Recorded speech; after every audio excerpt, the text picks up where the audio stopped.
আসসালামু আলাইকুম, সবাই কেমন আছেন? আলহামদুলিল্লাহ, আপনাদের আমরা খুব ভালো আছি। তো আজকে আগের মতো চলে যাচ্ছি আমাদের সেই ঘাস খেতে। তো আজকে ওয়েদারটা খুব মাশাআল্লাহ খুবই সুন্দর ছিল।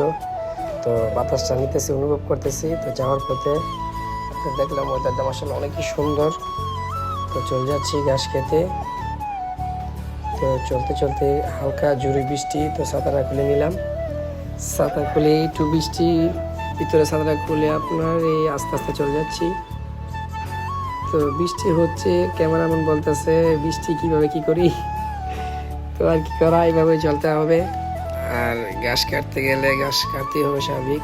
তো দেখেন আমাদের সেই কষ্টের ঘাসের বাগান। তো এখান থেকে ঘাস কাটতে হবে। তো ঘাস কাটতে হবে এবং গরুরে খাওয়াতে হবে।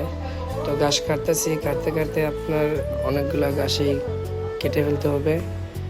তো কাটার সময় দেখেন আপনি আমার পাশে অনেক ঘাসের নিচে অনেক ময়লা হয়েছে। তো বিশেষ করে আপনার ঘাস ক্ষেত করলে এই ঘাসের ময়লাগুলো আপনার আগে পরিষ্কার করতে হবে। ঘাস কাটার পর এই যে ঘাসের যে হাতে দেখতেছেন আমরা পরিষ্কার করতেছি, এগুলো পরিষ্কার করতে হবে, নাহলে গরু খাবে না। আর এগুলো পরিষ্কার করে দিলে গরু মাশাআল্লাহ খুবই সুন্দর করে খাবে। তো এই যে দেখতেছেন অনেক আগাছানা ময়লা হয়েছে, নিচের গিলারি পরিষ্কার না করলে ঘাস দ্বিতীয়বার সুন্দরভাবে হবে না। এটি পরিষ্কার করে দিলে আপনার অনেকই সুন্দর হবে। তো পরিষ্কার করার মাধ্যমে অনেক সময় অনেক কিছু দেখা যায়, সাপ বিচ্ছু। তো আলহামদুলিল্লাহ এগুলো না দেখা যায়, আশা করি আল্লাহ না দেখায়, এখনও দেখি নেই। তারপরে পরিষ্কার করে দিতেছি। তো পরিষ্কার করার পরে মাশাআল্লাহ ঘাস কেটে ফেললাম। কাটার পরে এখন বাঁধার পালা। তো নিয়ে ঘাস বাঁধতে হবে, বাইন্দা তারপর আপনার মাথাইতে হবে। তো আর কী করা, ঘাস তো গরু খাওয়ালে হবে, অবশ্যই কাটতে হবে। তো আপনার এই যে ঘাস দেখতে দেখতে অনেকগুলো কেটে ফেললাম। কাটার পরে বাইন্দা মাশাআল্লাহ মাথা নিয়ে নিছি। তো মাথা নিয়ে চলে যাচ্ছি বাসায়। তো বাসা যাইতে বাতাসটা মাশাআল্লাহ এত ভালো লাগছে, মানে যত ক্লান্ত হয়েছিলাম বাতাসটা খাওয়ার পরে একদম মানে ফিদা হয়ে গেছে।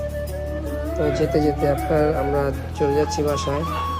বাসায় যাওয়ার পর আপনার রাস্তায় একটা জিনিস দেখছি, তা বলার দরকার নাই, এটা পরবর্তীতে দেখাবো ভিডিওগুলা।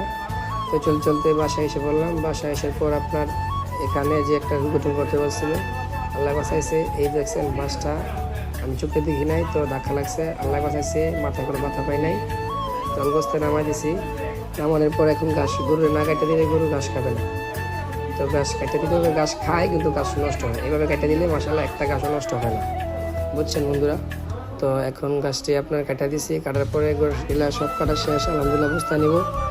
এখন বস্তায় নিয়ে আপনার এগুলা সব কিছু ভইরা সুন্দর করে পরিষ্কার করে মাথায় নিয়ে আপনার গাছটি গরু ঘরে যাওয়া লাগবে। তো গরু গেলেই গরুর